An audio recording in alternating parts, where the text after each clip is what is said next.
All of you believe that Brahman exists, right? You believe. You believe, pakka. No confusion. Somebody comes and asks, tell me, how do you know Brahman exists? What you will tell? I'm in Maunam today. Don't ask any questions. That's what you will tell.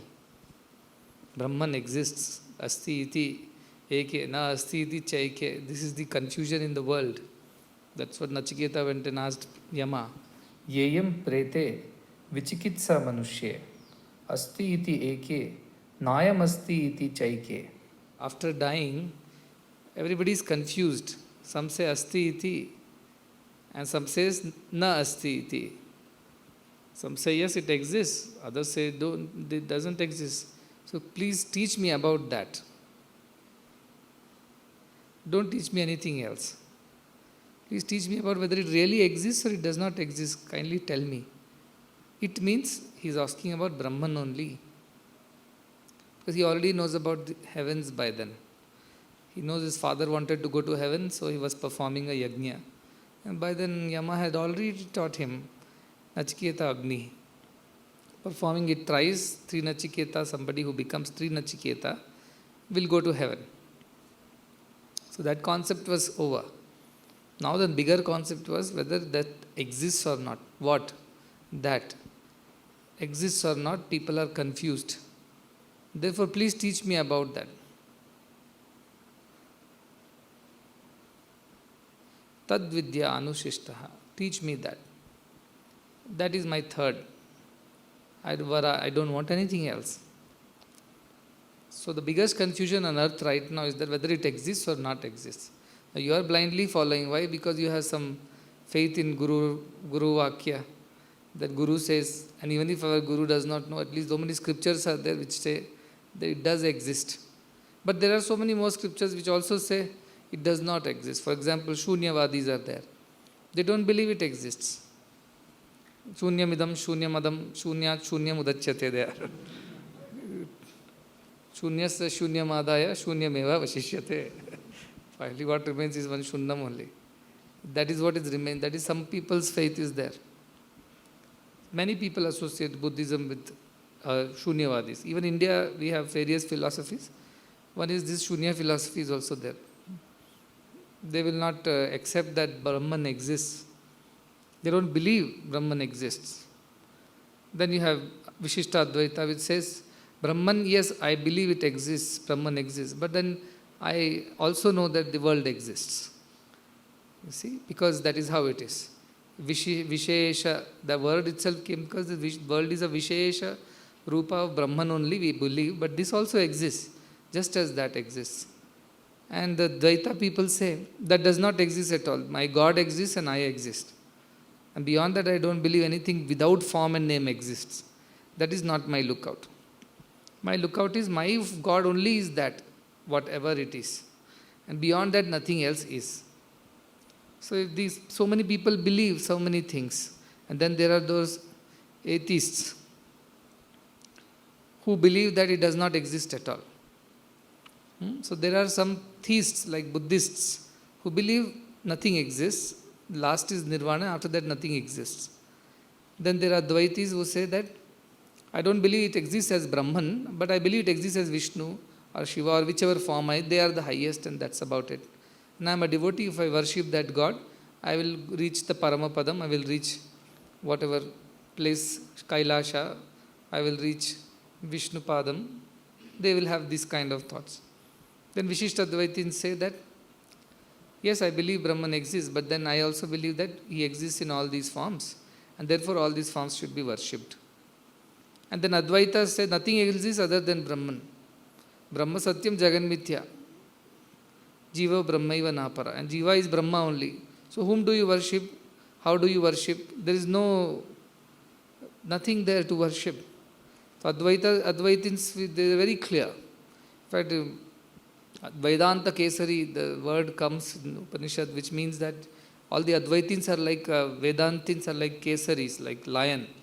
So when they roar, all the jackals of other philosophies run for their lives. That's what it means.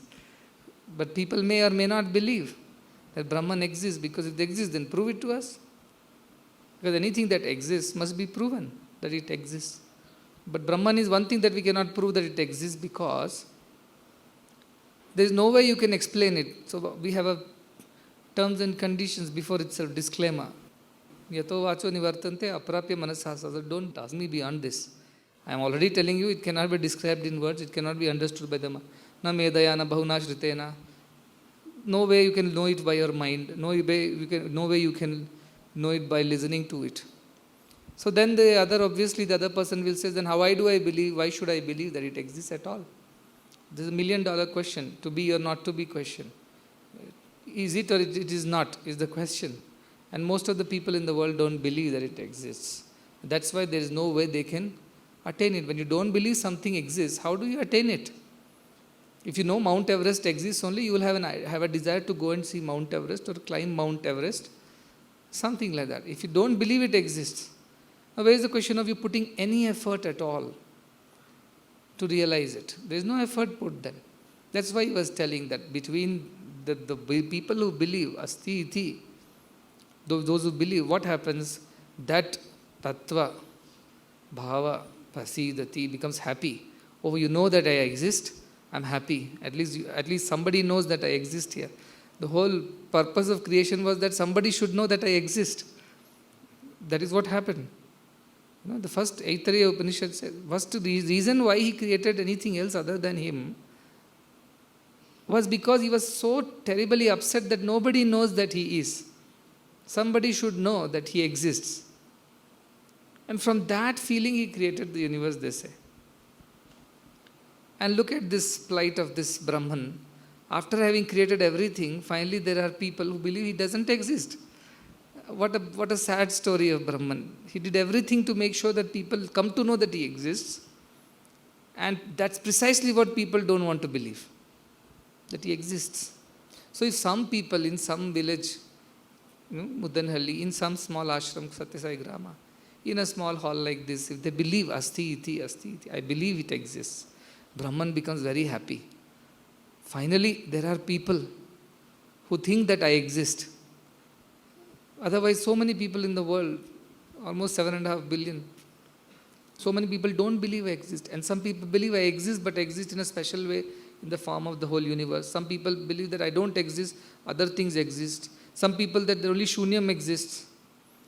So all kinds of, some people don't believe at all anything. Atheists there. So what should I do to know that it exists is the whole question. Now I believe that Brahman exists. How? I don't know anything, but I believe because my Guru told. I believe because the Shastras are telling. That's all. I don't have any other further knowledge beyond this. I know that Shastra is saying it is there. And my Guru says it is there. Beyond that I have no idea. So that is why Shraddha becomes such an important pillar, cornerstone, the very foundation of the spiritual growth.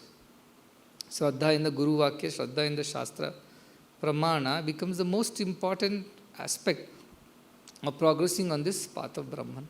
So now at least you should pat yourself that whatever said and done, at least you are in that category who says asti iti.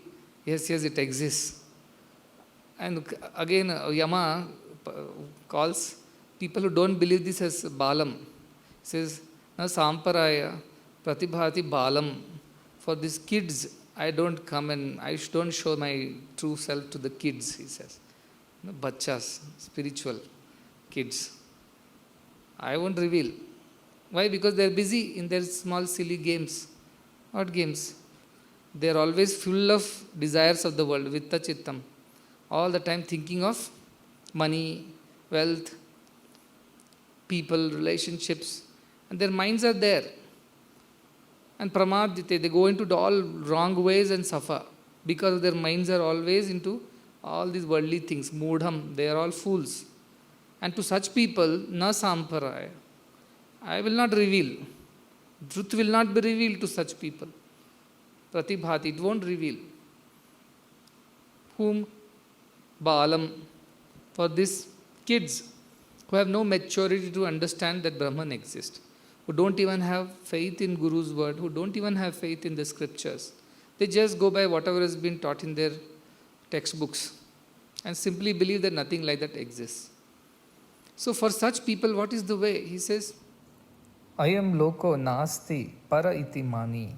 The one who believes that it does not exist, para, does not exist, mani, I believe, punah punah vashamapadyate me, they come again and again under my control. I catch them because they don't believe, so they are continuously coming under my control. I catch hold of them. That is the fate of those who don't believe. Whereas those who believe, look at what happens to them. Just by believing asti iti, it exists, Brahman becomes so happy. Oh, there is someone who at least believes that I am here. I created you. I wanted you to at least know that I created you. And you are here, don't even believe that I have created you. So please, Brahman is pleased, so pleased when people believe that he exists. Look at his heart or Brahman's consciousness, whichever way you want to look at it. That Brahman created everything because he wanted to be known by people, by everyone, that he exists. And the biggest problem of the modern day world is some people that doesn't exist. That's why Narada says, everybody says, don't nashravanyam, don't listen to whom? Don't listen about things are atheist. These nastikas, don't go into their company even Narada wants. Because your mind will change. Your mind will change. Stri, dhana, nastikam. These three things you should not go and listen about. Stri means basically worldly desires. It could be one of the two, man for woman, woman for man. Don't pay attention to such gossips. Dhana, about money don't pay attention to, because when people say, I bought a bigger car, I am going to have a bigger house, I have got a bigger job promotion, my salary has been increased, I am receiving bonus. Now some of the tapasvis will start shaking. Oh, if at all, maybe I could have done that and there is enough of life left, I could have come back after retirement. That kind of thinking will start. And nastikas, you don't even go near them, because with their kutarka, their wrong logic, they will bother you and trouble you, because they will say, you just prove, scientifically you prove that Brahman exists. You are only saying neti, neti, neti, neti. That is not science. Is this Brahman? You said no. Is that Brahman? You said no. Is this how Brahman is? No. Is that how Brahman is? No.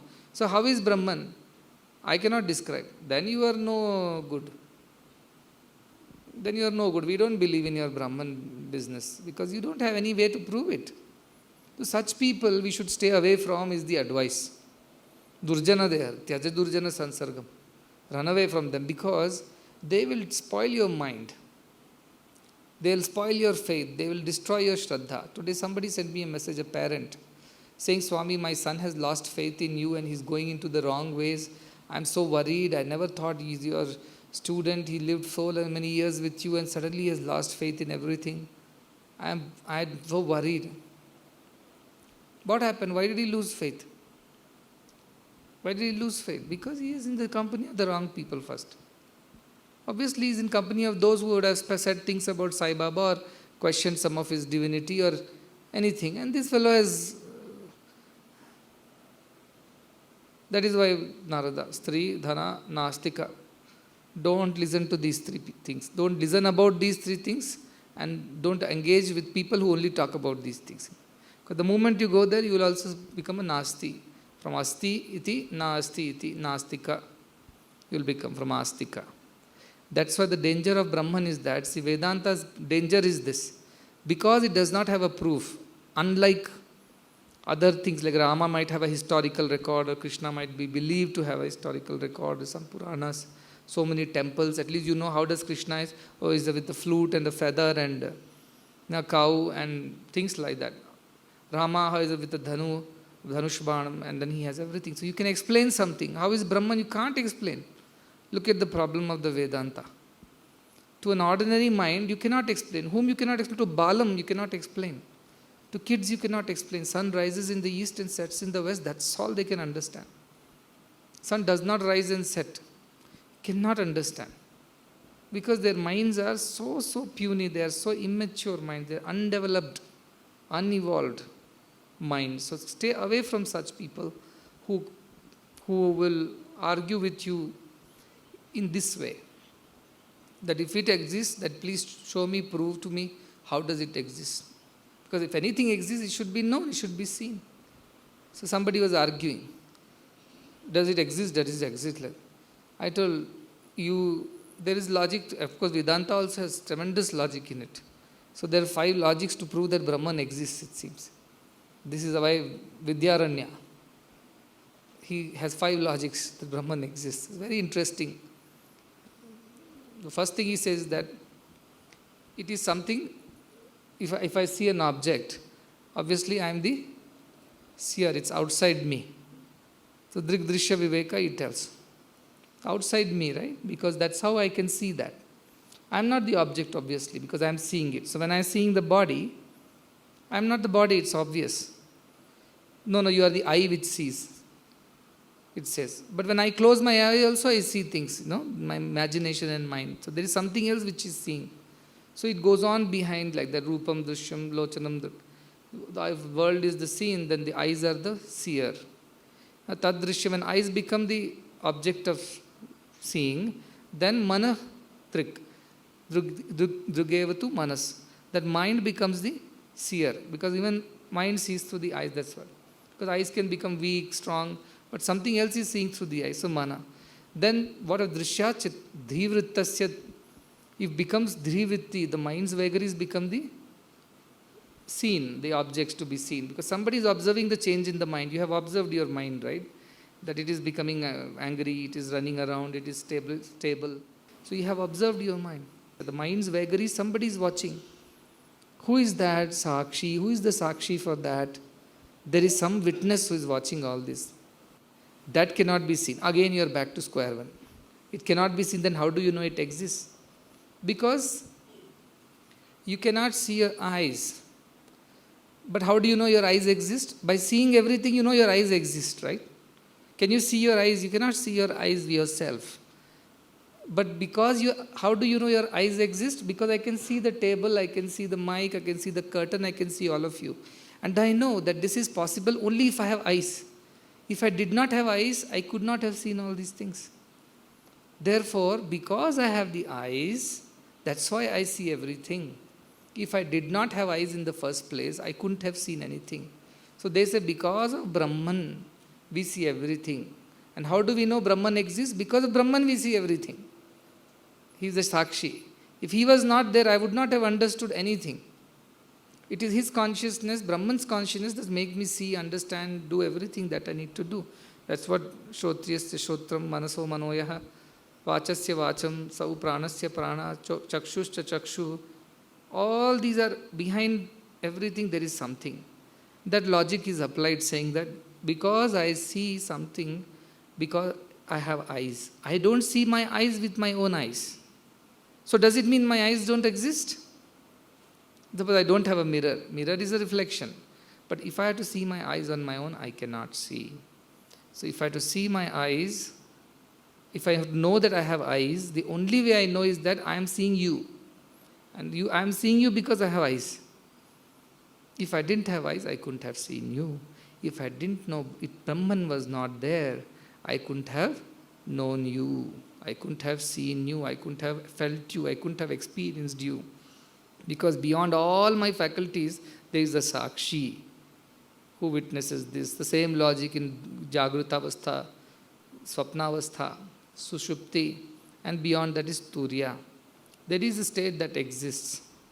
When we are in deep sleep, we have no idea of our body, but still our life forces are on, something is controlling them, something is happening. People will call it nature. But nature is not capable of this kind of discrimination and analysis. To wake up and say, this was a dream, this was not a reality. This nature is not capable. They'll say, no, your brain knows. Brain knows nothing. Brain is only an organ, a machine. There is a consciousness behind this. So they say, this is the consciousness because of which I see everything. That's why it exists. You cannot refute that I don't have eyes, because through these eyes I see you. That is a Drigdrishya Viveka, Panchadash, Vidyaranya's logic in that, saying that how do I know Brahman exists? Because it is because of Brahman that I am experiencing everything else. If the Brahman was not this, like the current switched off, all lights, fans, everything will come to a still. That's how I know that Brahman exists, he says. And also beautifully explains in his Bhagavad. He said that it will be a shame if you go out and shout aloud, no, I don't have a tongue. Can you say that? I don't have a tongue? Because the tongue only you are speaking, he says. How could you say that you don't have a tongue? You are foolish. You have tongue, that is why you can even say it aloud that you don't have a tongue. So it's as foolish as that, he says. To say Brahman does not exist is like Brahman only is telling Brahman does not exist. That's how it will become for such a person. So the knowledge with which you know everything is Brahman. Then he also explained there is some viditva, avidit. Means something which is known and something in the world which don't know. Something we know which we have learned from our childhood, it is seen, we have heard about it, we have learnt about it. Then there are things which we have not seen in the world, like we have not seen, let's say, another country, another thing. It is beyond our knowledge. So in this world, there are some things which are known to us. There is something which are unknown to us. Then who is us? Neither I am the known, nor I am the unknown. I am the knower of it. This knower is Brahman, he says. The knower of everything is Brahman. Because all things in the world, including your body, mind, your experiences, emotions, your desires, means Annamaya, Pranamaya, Manomaya, Vijnanamaya, even Anandamaya can be considered as known. I am experiencing bliss. So I am knowing. So who is that experiencing that bliss is the question. So there is somebody who is the knower of this whole thing. So that knower is Brahman. Again it goes. Says that knower must be Brahman, because I am calling it Brahman. You call by whatever name, but I believe some entity exists beyond all our knowledge. That is Brahman, again he explains. Then he also gives another logic. He says, like sugar is there. You have to, if you want to make something sweet, you have to add sugar. How do you make sugar sweet? Do you have to add sugar to sugar? Is the logic. He says, can I add sugar to make it sweet? No, sugar is sweet by its nature. Sugar is sweet by its own nature. That is how Brahman is Svaprakashaha. He is illumined by his own nature, like sun, which is illumined by his own energy. He doesn't need somebody else to switch him on and off. There is no other energy. He is a Svaprakasha, Swayambhu. He doesn't need any support. He is the support for everyone without any support himself. He is Svaprakasha. That is why, again, Tameva Bhantam Sarvamidam Vibhati. All this is shining because of its shine, because its light. Tasya Bhasa. Sarvamidam Vibhati. It says, because the way its light is what is making us see everything. So that is Brahman, again he describes. That is Brahman, because of it we get to see everything. And then he also says, very, very funny logic, he says, if you have to have arguments, suppose you are an atheist, you are arguing Brahman does not exist. I say Brahman alone exists. What is Vedantic saying? Brahma Satyam Jagan Mithya. Brahman alone exists. And you are saying Brahman does not exist. So for me, you don't exist. I don't have to argue with you. Go. Final logic. Brahman does not exist means you don't exist. If you don't exist, why should I argue with you? You are a non-existent entity. So I don't have to argue with you. Go. So somebody who comes and talks, you explain to them this Shraddhavan. Hey, Brahman exists or not? Yes, he exists. Why? Because he is the Sakshi which sees everything. Like the eye sees everything, but eye cannot see its own self. That is the nature of Brahman. He exists. How do I know he exists? Because of him, everything is seen. Svaprakasha it is. It doesn't need anybody else's support.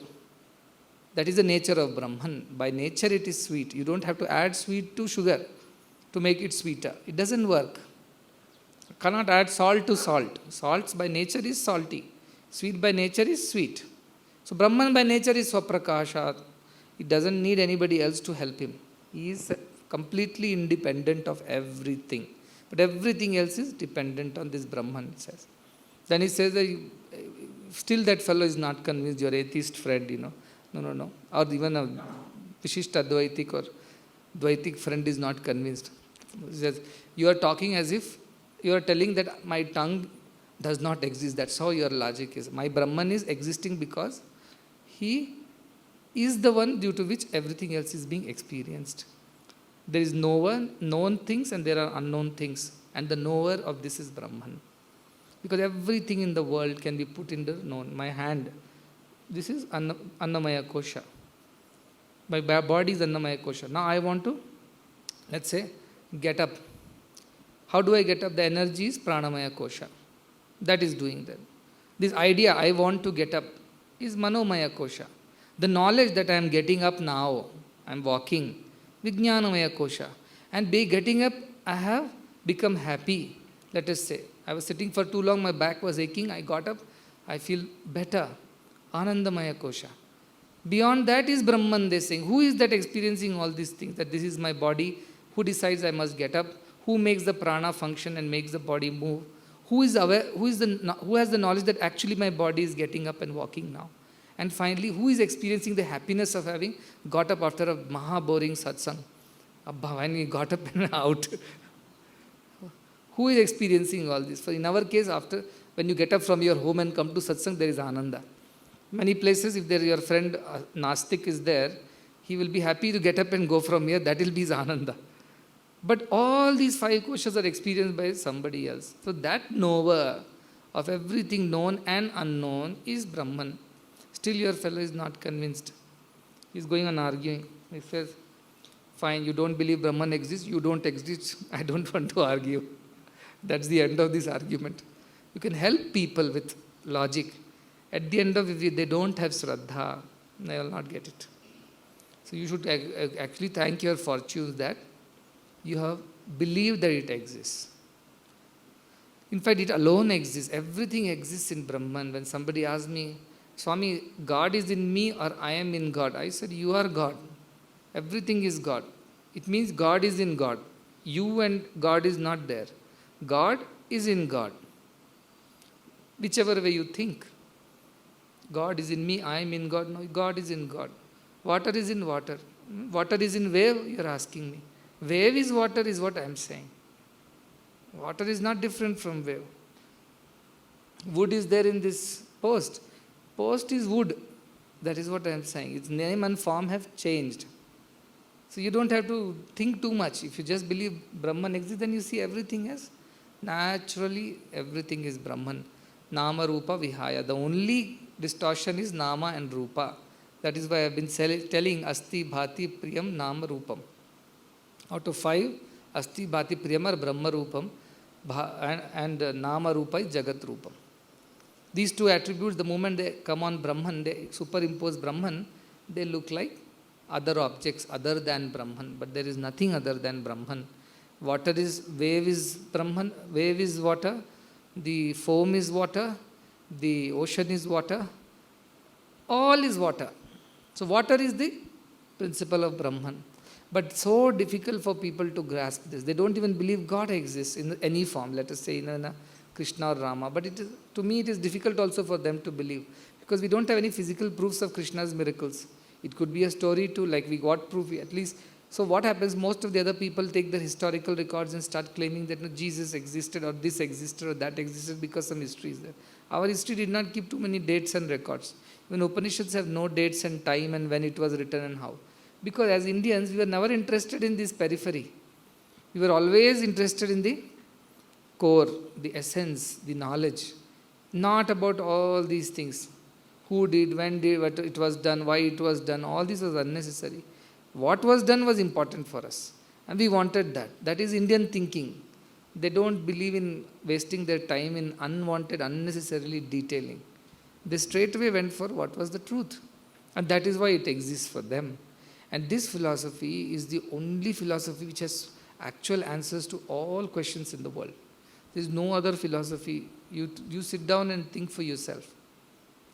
Even when Buddha was asked, do you believe Atma exists? He said, did I say it exists? So you believe that Atma does not exist. He said, did I say it does not exist? That's all he answered. But this concept, imagine, of a consciousness which permeates everything, all is floating in this sea of consciousness. Just distorted shapes and names of the same water. It is only ice, it is only bubble, it is only the wave, it is only the froth, it is only the whatever fumes, whatever is coming out, vapor. All is water. That is Vedanta. Everything is water. We don't believe in anything else that exists. But the question is that to realize this, you have to put this kind of vichara, Vedanta, Vedantartha vicharena jayate jnanam uttamam. By continuously thinking about this, vichara, jnanam uttamam, the knowledge will, the best of the knowledge will come, not ordinary knowledge. Not the knowledge of just the material world, physical sciences, biology.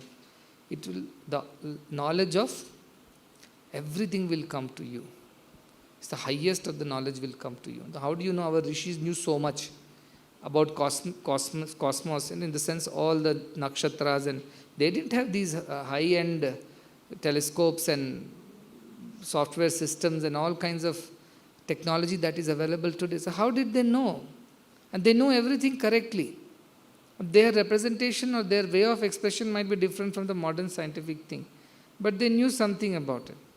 They would personify, sun is in a chariot, moon is, no, that is a personification, that's a poetic license given. But they knew that such a thing exists, the moon is this satellite and sun is there, and then all these nakshatras exist, stars exist.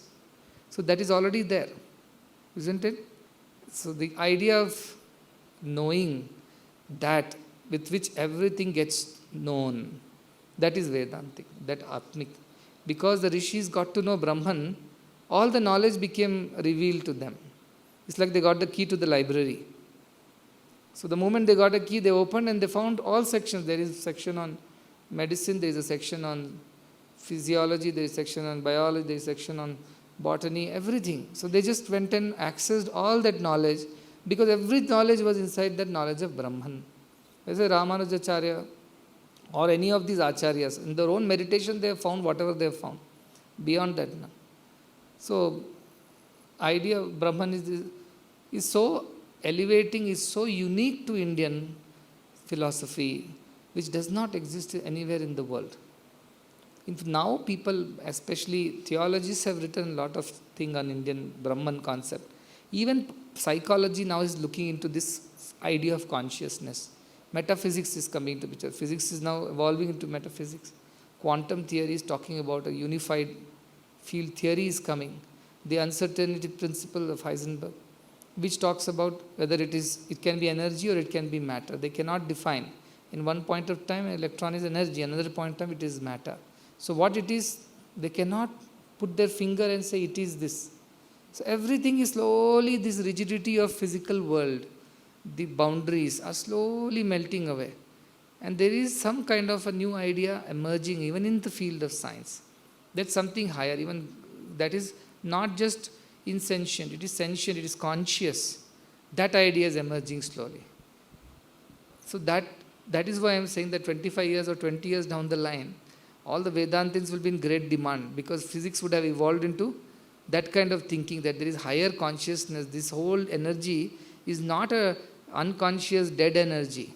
It's conscious. Somehow it knows. It has intelligence of its own. It's able to decide for itself without any external help. It's able to modify itself without any external impetus. Something is there in this. This knows. That revelation will come to these scientists, and they will all look towards Vedanta. And they will get into the details of what is told. How did, like he said, one prana or rai, what is this energy, matter? How did they come to know? The first question should come to them is that if these don't have any dates, written 10,000, 15,000 years ago, or whichever number of years ago, how did these people know that these two exist? What told them? Is it by mere scientific observation of things, or was it more to that? How did they come to know? That is when they will finally come to know that these people have some way to connect to that highest cosmic intelligence, which knows everything, since it created everything and everything exists in it. It's like you don't know anything about your palm, like people will laugh at you. This is my palm, these are my 5 fingers. Because it is a part of you. So for Brahman, it is as simple as that. It is, everything is itself, therefore it knows everything. And therefore the one who comes to know about Brahman becomes supremely intelligent. Why? Because he comes to know everything. The Brahman, by becoming Brahman, he comes to know about everything that exists. So what a great motivation for school students also to know Brahman. It means they will know what is coming in the question paper, what... Yeah. But then they will also come to know that the teacher will find out that you have found out and he will change the question paper. Now, Brahman will not cheat. Brahman is for those who are, Brahman Nishtha should be there, Brahma Parata. Now, this kind of, there should be honest people, pure people. You think such pure people will even have ideas like these too? Can we find out what is coming in the board question paper? They will not even get the idea because their minds have become so pure. Vishuddha Atma, Vijitendriya there.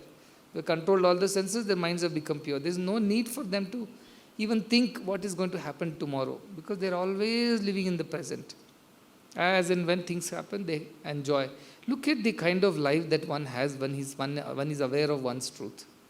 There is nothing, nahi jnanena sadrusham. It's so beautiful, that one statement, nahi jnanena sadrusham. There is nothing in the world equivalent to this jnana. How beautiful, how wonderful. But very, very important, when you are in the early stage, don't get into arguments. That's why I said keep maunam. Because simply if you don't keep maunam, what will happen? Somebody will come and poke you. That, okay, you are doing this, but I am a bhakti, I am a person who loves bhakti, and Narada said, Bhakti Reva Gariyasi, there is nothing beyond bhakti. Now what is this new song of Brahman, Brahman, Brahman going on in this ashram? But I don't understand. Just don't spend time on all these things. Don't explain. Just say that ultimately it is that. Bhakti also should lead ultimately to jnana only. Everything should finally lead to jnana only. That's why Krishna should speak about it. The perfection, the culmination, the epitome, the consummation of all bhakti is wisdom, jnana. So obviously jnana only. So I am saying that I must do some atma vichara. Who is my Krishna? Who is my Swami? Who is my Vishnu? Or who is my Shiva? Go on asking this question. That's why our Ramana Maharshi, somebody said, am I going to, he's a Vishnu Bhakta, he says, after my death, am I going to go to Vaikuntha? He says, Ramana Maharshi says, yes, you will go to Vaikuntha. He says, am I going to meet Narayana? Yes, you are going to meet Narayana. Is he going to speak to me? Yes, he is going to speak to you. So what will he tell you? What will he tell me? He says, he'll tell you, find out who you are. At the end of it, that's how it is. Without that, nothing happens. The only way, that is why Vidwan is the one who Nama Rupad Vimuktaha. He has gotten rid of the delusion of names and forms. Of even believing that God is a name and a form. He exists in this way or that way. These kind of calculations also have gone. Therefore, that such a person alone is capable of knowing Brahman, who has gotten rid of all this duality of name and form. Those two things has to go. Like the rivers lose their name and form and become the ocean, likewise the Vidwan loses the delusion of name and form and reaches the Paramapaiti, Paramadivyam, that ultimate he will reach only then, otherwise not. So therefore, you have to be very, very sharp and also be very alert. Don't get into any unwanted logic and don't get into meeting people who don't believe in this idea. And don't argue with them first. And suppose they are sincere, you want to explain, then some logic you can give. But they are only so much. It is only pointer. It is not the experience. Ultimately, you have to leave it to them, saying that only by experiencing that you will know that. How do you experience that? First, you believe that it exists too. To know that, you have to purify your mind. It means you have to free your mind of all your thoughts and desires. And then what? Then you have to do Atma Vichara. That Brahman exists, and you tell yourself. So right now, you people are doing some japa. I'm sure some of you are already feeling some kind of happiness on its own. It doesn't need, that is there. Brahman has that happiness in itself because it is Satchidananda. So you're thinking of something which has Ananda in it as a basic ingredient. So obviously some experience of it is coming, some happiness, some joy is coming. Somebody said, I'm feeling happy. Obviously, because Brahman is happy with you. And he is expressing that as his inner joy within you. I am happy. I am happy that you know that I am here, first of all. Secondly, you are putting efforts to see me. Now, you are not just sitting quietly wherever you are, intellectually knowing yes, Brahman exists. You actually want to see me. You want to actually meet me. You want to actually be with me. I am so happy that Brahman is so happy because you are putting that sincere effort. And that happiness is showing up in your day-to-day life's happiness. Your general temperament, will become a happier one. Generally, you will be joyful and happy because it's expressing itself from inside. It's slowly opening itself up to you. So that is a great news. That is a great experience. And nobody needs to tell you, because just like how much you have eaten, whether your stomach is full or not, you alone know. Like that, whether this sadhana is leading you anywhere or not, you alone know how. Because from inside, that fountain of joy, that Brahman is slowly, it is emerging. And your general day is happier, you're lighter, you feel more relaxed, you feel more calm, you're able to think better if you have to think for your work. You're not reacting to anything. You're able to allow things to let pass and not getting entangled in all those things. You're becoming slowly a witness to everything that happens around you. And that you're definitely feeling free than before, more free than before. All these are lakshanas, that it is progressing. And if you are experiencing, many people said, Swami, in 1 week I have been listening, my food habits have changed, I don't feel like eating spicy food, I don't feel like, I told, do whatever, don't get me in trouble with your wife now, that's all you do. She shouldn't say, what have you done to my husband? I said, that is your personal risk, but you go on, we pray to Brahman only, so that Brahman in your wife will take care that she doesn't get upset with you. So, people are changing. They are telling me, around the world they are telling me. Even though you people are quite advanced, but in the sense you have got all these discourses every day, and your practice started much before, but there are people who started later, as and when the discourses became available. But with great Shraddha they are listening to these discourses and trying to practice whatever they can practice. See, that is a wonderful thing. Around the world, the level of consciousness is rising. From just thinking we are body, or even thinking I am a bhakta and there is Bhagwan, and intellectually knowing that Satya Sai Baba is Brahman incarnate, to rising to experience Satya Sai Baba as Brahman incarnate. Not is Brahman incarnate, as Brahman incarnate. There, the change has begun. And that is important, because otherwise, why should I get a message in the morning that some student loses faith in Swami? Means what?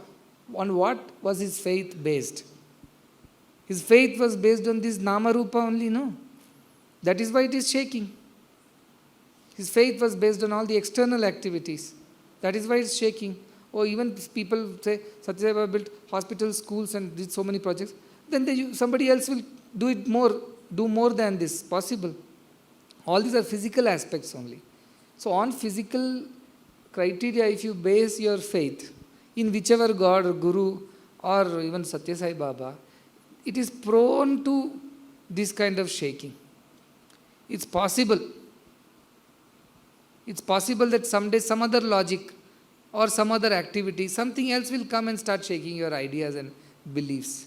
The only way it will be unshakable, it will be steady forever, is when you realize Brahman and you know that Satya Sai Baba is Brahman only. In fact, it's our great fortune that somebody who knows Brahman, who is Brahman, who lives Brahman, breathes Brahman, walks, talks, sleeps Brahman, is known to us as Satya Sai. That concept of Satya Sai will completely 180 degree, you will turn this way. Because all the time Rupa Nama, you're looking that side, suddenly you will turn this way. And you will realize, oh, this is more that. I was looking only in the mirror, the reflection of Satya Sai. But to turn this way, this is the original Satya Sai. Who? The Brahman. He is that. So we sing Brahma Sarupa, Brahmanda Nayak, all that is fine. But most of the people's faiths are only going there, and stopping there. Still there is more height to cover. The view is far better over there. This is not all of it. Should feel like that, disappointed. I just stopped here. So those who got stuck in the Namarupa, they got caught in the lower floors only. They could never reach the topmost to know what it is truly. Whereas those who knew Brahman, those who knew the truth of Satya Sai, for them, how can you shake them? How can they ever lose devotion and faith in that? So it only will intensify, it will only strengthen, it will only make your yearning and devotion for Satya Sai much more stronger. The knowledge of who he really is. So bhakti people should not worry that I am taking them away from a path they were so comfortable and happily settled in with. No. Actually realizing this will strengthen their own bhakti. Ramakrishna didn't give up on Mother Kali. When Totapuri made him do all kinds of this thing, Mother Kali only sent Ramakrishna. When Totapuri came to their garden, one day Ramakrishna was going and he felt attracted to this man and wanted to know, because he went and learned all kinds of things from everybody.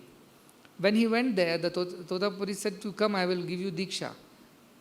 He said, I have to ask my mother and come. And he went and asked the mother. Mother in her own way responded that you go and learn. And he learned. And what happened? He told them that no, just don't keep believing in mother. You stop thinking of mother as a name and form. You think of Brahman. And Ramakrishna found it very difficult. The moment he'll close his eyes, he'll burst into that ecstatic thing. And Totapuri will say, no, you're still in the lower floors. Fine, your Ma is there, I know, the subtle Ma is there, you can see that Ma, she talks to you, all this fine, but you have not understood. Come on, let's try. Again he'll close his eyes, Ma, he'll start shouting. Then Totapuri got irritated. He took one piece of glass and cut it on the forehead of Sri Ramakrishna, saying, focus on this. Don't focus on Ma. Next time if Ma comes, you cut that image of Ma into two pieces, he said, so that it goes away from your mind. So he said, how can I do that? So he said, no, that because you are deluded, you are still sticking to the idea that Kalika or the mother is a form. And that is what is keeping you here. You have to rise beyond that. He said, how do I do? He said, take a sword and cut that into two.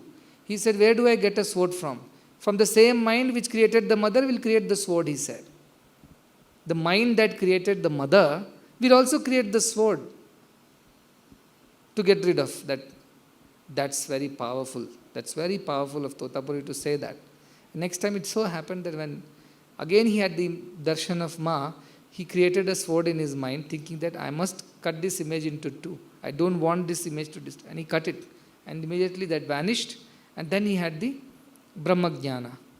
After that, when he came out of the Samadhi, he came out with a double conviction in Mother. He didn't give up worshipping Mother. He came with a better understanding of who Mother is. In fact, Totapuri had to take a lesson from Ramakrishna after this, saying that how bhakti is not against or opposite or in principle, some kind of, is not refuting jnana. It's actually, jnana will only make your bhakti so much more stronger. So Totapuri finally says, I want to come and see your Ma. So he brings him to the mandir and then he explains, Ramakrishna explains, whether a snake is coiled or a snake is moving, both are snakes only. So Brahman as a steady or Brahman as the moving, both are Brahman only. Know that. He teaches. And he comes back and tells, my mother is in everything. She only is Brahman. As Brahman, she is everywhere, including in me. So his faith, his understanding of his mother, from just a deity to Brahma Swarupini, matures because of his tapas.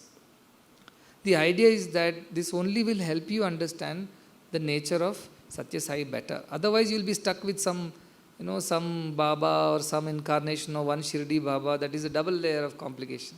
Or further, somebody sent me a message. You were Shiva Shakti, Shiva incarnation in Shirdi Baba, then Shiva Shakti incarnation. What is the incarnation going on now? Are you Shiva Shakti? Are you now Shakti? Are you, I took a Ramana Maharshi method, don't reply. What to reply? You're still stuck. I am teaching here Brahman. Are you going back and asking me again the same questions? I don't want to reply to that question. Brahma Swarupa is whoever is. Shiva Shakti, all these are later details. The originality of it is what? To focus on that. Which incarnation of which God? See, they're so interested in these frills, periphery. They're not interested in getting into the core, like those flies that keep hovering around the juice without wanting to dive into it. Same plight of half the people. very excited about these forms and names, and then keep on praising the form and name. It's kind. That's also a bhakti. Guna Mahatmya Asakti, they say that call.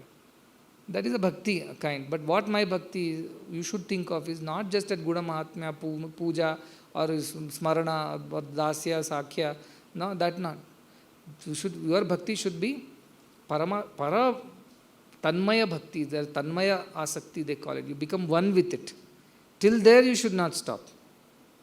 Completely merge in God. And how will you know that? Only when you have known the truth of your avatar, truth of that God or goddess.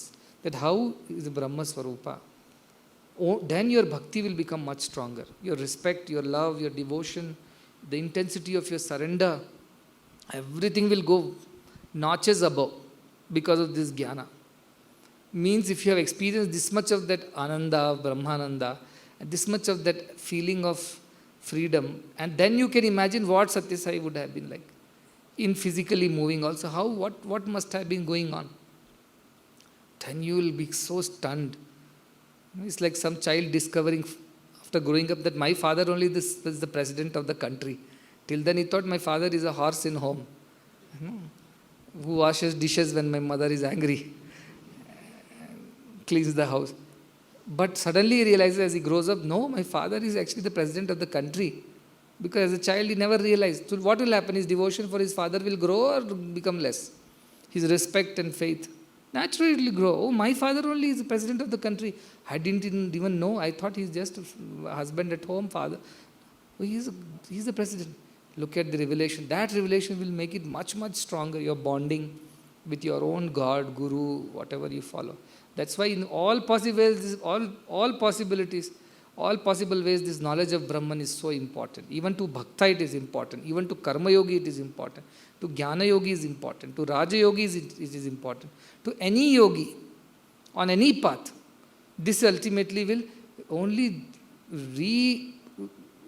strengthen their, or it will further make their faith in whatever path they are taking even better. So therefore there is no conflict, and you should not think like this also.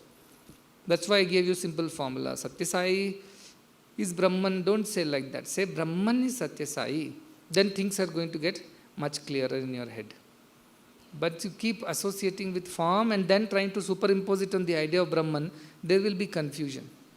You rather take the idea of Brahman and then you limit it into a form and name. That is easier. But because you are used to a form and name, so it is so difficult for you to, that is why Krishna said, in Bhakti Yoga, it is so difficult to, between those who worship Saguna and Nirguna path is difficult, he says. Because we are Saguna. But now its time has come. How long this Saguna will go on? How long should we dance around that same form and name?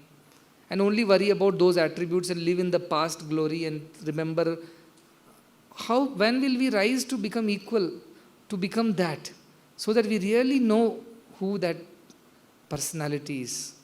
What is that phenomenon? Otherwise, nobody knows it. Nobody knows it.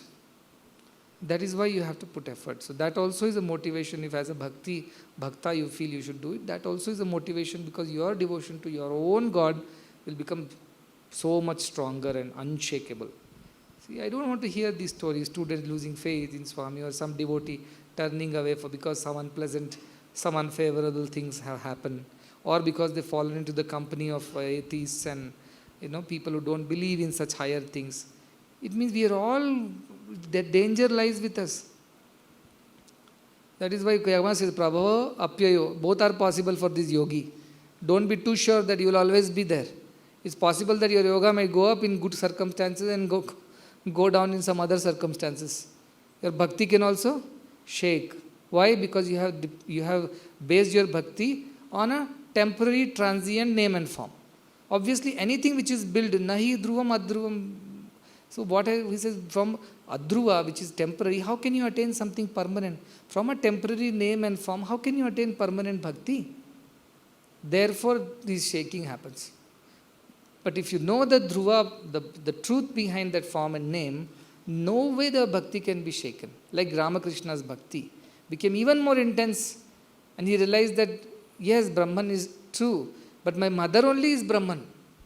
That Brahman only became my mother. Oh, look at his joy then. Now with double enthusiasm, he is now singing the songs. Because he realized both are one. Otherwise he was thinking maybe my Ma is lower and the Brahman is higher, or maybe Maya is higher, Brahman. Nothing, he realized they are same. And that realization made him become even more excited about being with his mother. So Advaita Jnana is so important. Advaita Darshanam Jnanam. Dvaita Darshanam is never said as Jnanam. Advaita Darshanam is Jnanam.